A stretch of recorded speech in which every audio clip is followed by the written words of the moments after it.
Zaterdagavond werd Dave Kuster uitgeroepen tot de 69e prins van de Wienbühl uit Wansum.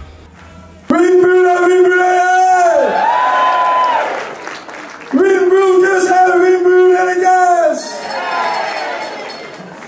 oh ja, dan is het 23 december 2019. Met de 69e prins mag zien van de Wienbühl. Precies 40 jaar na opa Henk. En dan het eerste jaar bij de Wienbühl-balcommissie.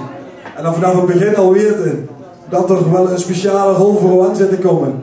Ja, dat is toch magisch. Dit is een momentje, dat vergeet we leven nooit meer. Dit is heerlijk, het is magisch. Heerlijk. Heerlijk. Wat is er zo bijzonder aan?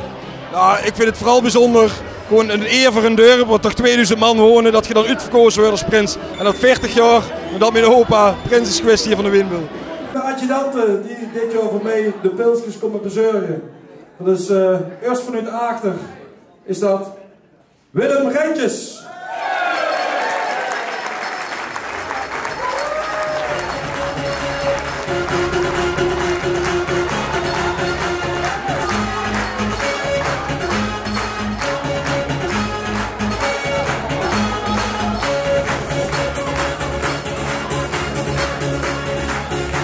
En dat is adjudant nummer 1, Willem!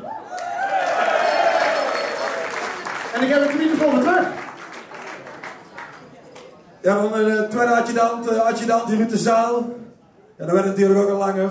En voor de laatste jaar knallen, Bart Bové!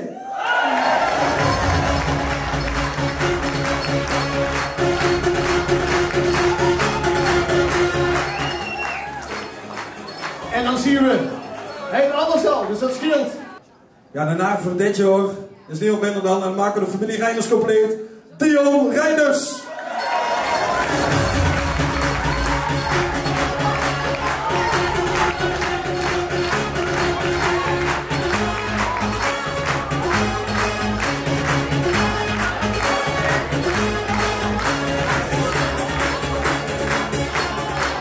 Dus laat de tokens maar vieren. Na het uitkomen en het voorstellen van het nieuwe trio van 2020 werd het feest ingeluid met de officiële prinsendans.